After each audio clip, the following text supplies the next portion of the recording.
Jumpa lagi bersama saya, Desi Eviana Siregar. Pada video kali ini, saya akan membahas ataupun memberikan tutorial bagaimana cara menggunakan atau mengoperasikan Microsoft Office Excel. Seperti yang sudah kita ketahui, Microsoft Office Excel itu merupakan program aplikasi yang merupakan bagian dari paket instalasi Microsoft Office yang berfungsi untuk mengolah angka. Di mana salah satu manfaat dari Microsoft Office Excel ini adalah untuk membuat, mengedit, dan menganalisa data. Oke, kita langsung saja ya ke tutorial penggunaannya. Pertama, kita buka dulu aplikasi Microsoft Office Excel-nya. Di sini ada beberapa cara untuk membukanya ya teman-teman. Yang pertama, kita ke Start, ini yang paling bawah bagian kiri ya. Kemudian All Program. Kemudian biasanya di sini ada dibuat Microsoft Office. Setelah itu kita langsung cari aja Microsoft Office Excel. Nah, tampilannya seperti ini. Kemudian cara yang kedua yaitu pastikan dahulu bahwa aplikasi Microsoft Excel itu udah tertera di desktop PC Anda ya teman-teman. Kita tinggal double klik aplikasinya, kemudian jendela Microsoft Office Excel akan muncul. Kemudian cara yang ketiga adalah dengan mengklik kanan pada aplikasi, kemudian pilih open, dan begini tampilannya. Saya akan coba buka ya. Ini adalah tampilannya teman-teman. Di sini Microsoft Excel yang saya gunakan adalah versi 2010. Mungkin agak sedikit berbeda ya teman-teman dari Microsoft Excel versi sebelum-sebelumnya atau yang lainnya. Oke, mari ikuti terus penjelasan saya. Tahapan-tahapan apa saja yang harus dipahami supaya pekerjaan kita dalam Microsoft Excel ini dapat berjalan dan terselesaikan dengan cepat. Pertama, mari kita pahami menunya terlebih dahulu. Untuk Home, di sini ada beberapa menu. Teman-teman bisa perhatikan ya. Di sini ada Paste, kemudian Cut. Cut itu untuk menghilangkan atau memindahkan data, kemudian kalau copy itu untuk menyalin, dan habis itu paste. Oke, seperti itu ya. Nah, kalau untuk tombol-tombol ini yang mungkin teman-teman udah pada mengenal juga ya. Ada bold, italic, underline, dan masih banyak menu yang dimana fungsinya itu agar huruf-hurufnya nanti tampil menarik. Oke, teman-teman bisa coba sendiri ya. Kemudian di sini ada menu Merge and Center. Merge and Center ini biasanya untuk menggabungkan kolom ataupun baris, jadi satu. Misalkan, saya ingin menggabungkan 2 kolom dan 2 baris. Maka hasilnya akan jadi seperti ini.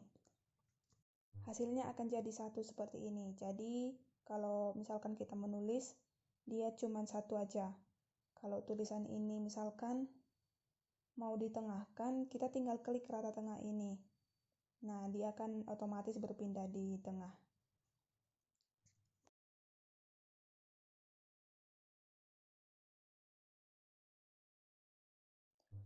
Berikutnya di sini ada general. Kemudian ada conditional formatting. Misalkan kita mau memberi warna apa dengan mode apa gitu ya teman-teman.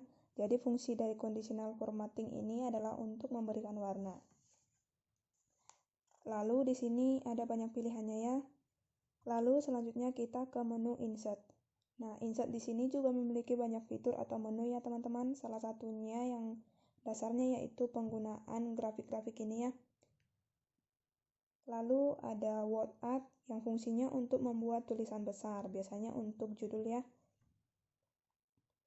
Oke, kita langsung saja coba membuat format tabel dalam Microsoft Excel ini.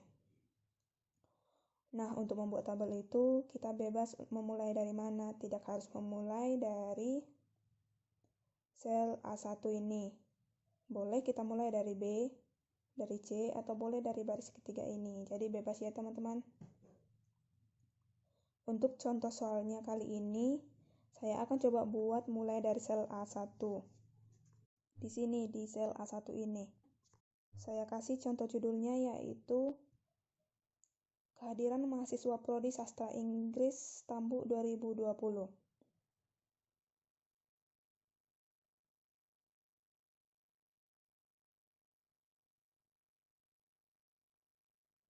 Di sini di kolom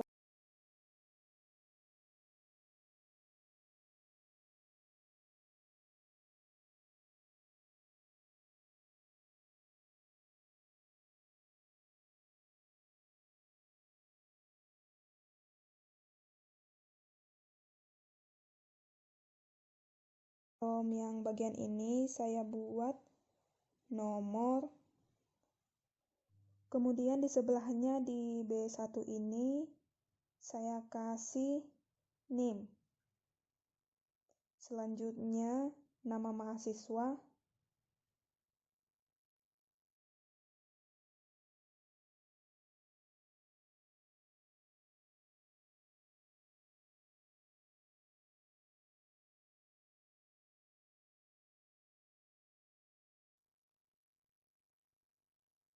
Lalu tanggal atau perkuliahan ke.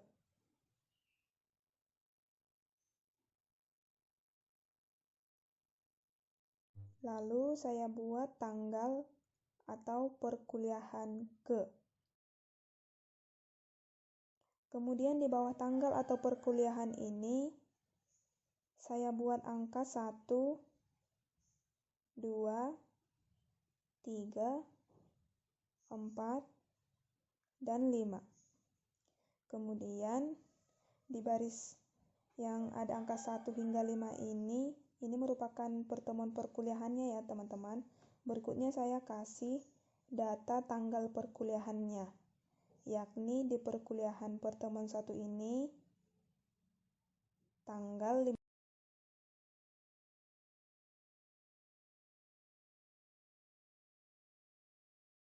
15/03.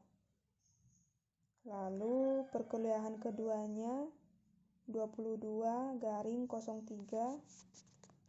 Lalu perkuliahan selanjutnya 29/03. Berikutnya 05/04. Dan yang terakhir adalah 12/04. Nah, itu untuk menentukan tanggalnya ya teman-teman. Kemudian, mari kita masukkan nomor kolomnya. Nomor kolomnya ini yang dari atas ke bawah ya teman-teman untuk penomorannya. Kita kasih contoh 1-5 untuk penomorannya. Nah, yang manual kita masukkan untuk nomornya di sini cuma 1 dan 2 aja ya. Sisanya kita bisa tinggal blok seperti ini. Caranya yaitu blok terlebih dahulu. Ini ada simbol tanda plus putih seperti ini ya. Lalu geser ke angka 2 di bawahnya yang di pojok kanan. Lalu lepas. Kemudian arahkan kursor ke pojok kanan bawahnya hingga kursornya berubah menjadi tanda plus hitam. Seperti ini. Nah, ketika sudah berubah, klik tahan, lalu drag ke bawah hingga urutannya ke angka 5 ya teman-teman. Karena tadi kita ingin membuat barisnya sampai 5. Nah, itu adalah cara untuk penomoran otomatis ya. Nah, jadi kita tidak perlu secara manual lagi untuk menulis semua nomornya. Itu akan mempercepat pekerjaan kita ya. Berikutnya, kita ketikkan datanya. Kita masukkan NIM dari awal nomor 1 hingga ke nomor 5 ini nanti. Kita mulai dari nomor 1. Nomor 1 itu NIM-nya 20.001. Nomor 2-nya 20.002.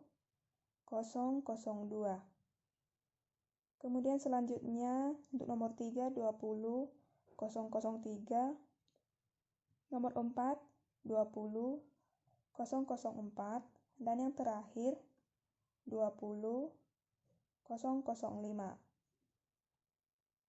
Nah, selesai sudah untuk NIM-nya teman-teman. Sekarang kita masuk untuk pengisian nama mahasiswanya. Nomor 1, nama mahasiswanya Dita. yang kedua Dimas,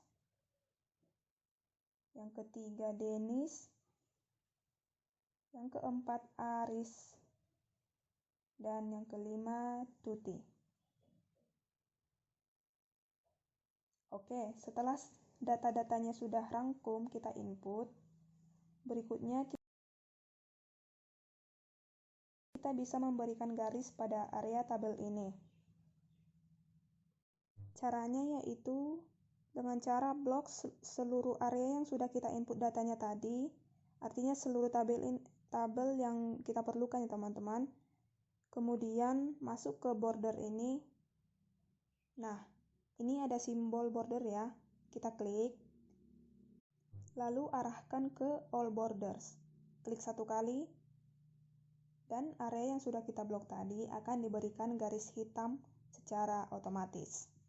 Nah, seperti ini dia ya. Selanjutnya, kita coba tambahkan di paling bawah ini. Untuk tabel tambahannya teman-teman, dari kolom perkuliahan keempat ini, saya blok 3 baris ke bawah dan 2 kolom ke samping. Nah, saya sudah blok, lalu klik border dan all border kembali. Oke, ini dia. Oke, kita ketikkan di sini keterangan. Kemudian di bawahnya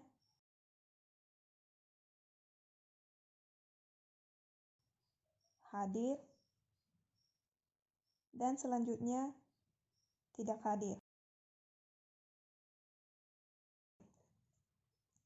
Nah, biarkan seperti ini dulu ya teman-teman. Nanti saya akan memberikan penjelasan bagaimana cara merapikannya. Oke, kita mulai tahapan merapikan tabel mulai dari judul ya teman-teman. Biasanya judul itu kita letakkan di posisi paling tengah dari seluruh bagian area atas tabel ya.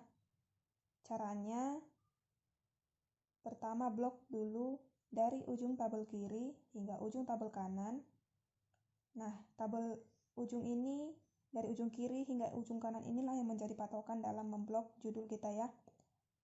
Kemudian kita menuju merge and center. Lalu kita klik. Nah dia sudah di tengah ya teman-teman. Judul kita sudah berada di area tengah-tengah yang sudah kita blok tadi. Jika misalkan kita ingin menebalkan huruf, kita ke menu bold yang ada di home ini. Atau cara lain boleh langsung Ctrl+B ya teman-teman. Nah, ini dia. Dia sudah cetak tebal ya. Berikutnya di bagian nomor ini, pada contoh soal kotaknya cuma 1. Namun di sini dia ada sisa 2 kotak ya. Kita bisa lihat ya teman-teman. Nah, lalu caranya bagaimana untuk membuatnya menjadi 1 kotak aja biar nggak terlihat 3 seperti ini teman-teman. Caranya, pertama kita blok yang 3 kotak ini ya. Lalu kita pilih merge and center. Nah, kita ingat bahwa merge and center itu gunanya untuk menggabungkan beberapa kotak menjadi 1 kotak ya. Nah, untuk membuat agar posisi nomor ini di tengah, kita bisa gunakan penataan sel, yaitu bagian ini, middle line. Kita klik arah posisinya. Nah, dia sudah berada di tengah. Lalu sama halnya untuk NIM, dia sisa ada 2 kotak juga. Nah, ini kita gabung, blok dulu lalu klik merge and center. Selanjutnya untuk nama mahasiswa, lakukan hal yang sama, gabungkan jadi 1, kemudian klik merge and center lagi. Lalu middle line. Nah, di sini untuk melebarkan kolom ini, karena di sini nama mahasiswa terpotong ya, tidak bisa terbaca dengan jelas. Jadi caranya agar tulisannya ini bisa jelas dibaca, kita lakukan metode klik di area pembatas kolom.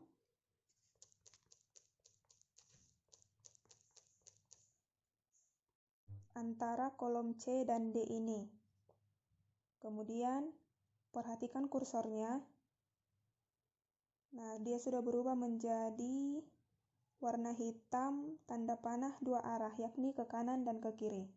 Selanjutnya adalah geser ke kanan sampai tulisannya dapat terbaca dengan jelas.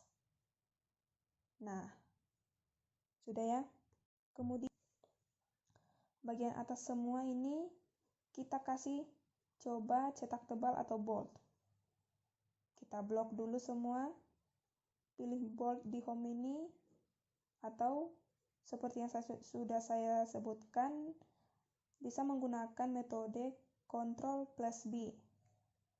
Nah, kita bisa pilih salah satu di antara kedua itu ya teman-teman. Saya coba pilih bold di menu home ini. Nah, sudah. Kemudian kita rapikan bagian paling bawah di keterangan ini. Blok kedua kolom pada baris keterangan ini. Kemudian lakukan dengan mengklik Merge and Center. Nah, teman-teman, tabelnya sudah jadi. Inilah yang disebut dengan fungsi format. Dimulai dari tahapan-tahapannya dari awal tadi hingga selesai seperti ini. Nah, semisal agar terlihat menarik, kita bisa memberi warna pada area tabel yang akan kita beri warna. Kita tinggal blok saja, misalkan area tabel bagian yang kita ingin beri warna, lalu arahkan ke Fill Color, lalu pilih warna yang kita inginkan sesuai dengan keperluan kita. Nah, seperti ini dia. Nah, tergantung kepada kita ya teman-teman, bagaimana cara kita agar pekerjaan kita itu dapat terselesaikan dengan cepat dan pastinya rapi dan menarik. Oke, demikian ya teman-teman tutorial dari saya tentang penggunaan Microsoft Office Excel 2010 dengan mengetengahkan tema tentang cara membuat format tabel. Untuk topik yang kedua, saya akan beralih ke pembahasan mengenai Microsoft Access. Seperti yang sudah kita ketahui, bahwa program aplikasi keluaran Microsoft seperti Word, Excel, PPT, atau PowerPoint sudah sangat melekat dalam rutinitas sehari-hari, semisal untuk pendidikan ataupun untuk bekerja. Kepopuleran aplikasi ini bahkan telah mengalahkan banyak program aplikasi keluaran Microsoft lain yang fungsinya ternyata tidak kalah penting dari ketiga aplikasi tersebut. Di antara banyak aplikasi Microsoft, tentu kita masih sedikit awam mengenai Microsoft Access, bukan? Padahal Microsoft Access ini juga merupakan salah satu program yang dapat kita optimalkan dengan baik. Lalu, apa sih Microsoft Access itu? Microsoft Access adalah program aplikasi keluaran Microsoft yang berguna untuk membuat, mengolah, dan mengelola database atau basis data. Database atau basis data itu sendiri merupakan kumpulan arsip data yang berbentuk tabel yang saling relasi atau berhubungan sehingga menghasilkan informasi. Untuk menghasilkan informasi itu sendiri, diperlukan adanya data yang dijadikan sebagai masukan.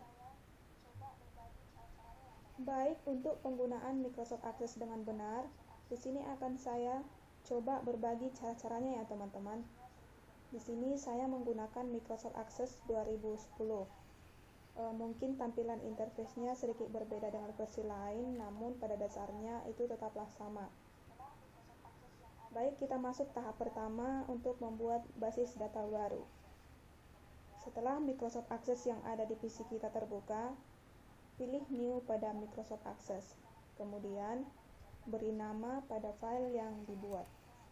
Hal ini tentu akan memudahkan jika nantinya kita akan mencari data tersebut dan memang sangat berguna jika bekerja dengan data yang sangat banyak. Kemudian masuk ke tahap keduanya, yaitu menambahkan data pada file.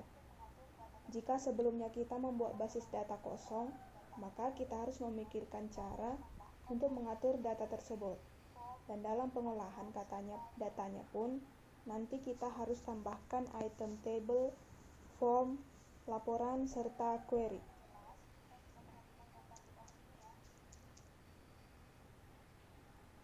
Untuk lebih jelas, kita bisa perhatikan gambar di bawah ini ya. Selanjutnya, buatlah tabel pertama sesuai keinginan dan keperluan.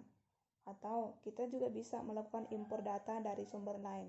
Jadi kita tidak tergantung harus memasukkan data secara manual ya teman-teman. Kita boleh mengimpornya dari sumber-sumber lain. Selanjutnya kita juga bisa menambahkan tabel lain pada Microsoft Access yang sudah kita buat sebelumnya.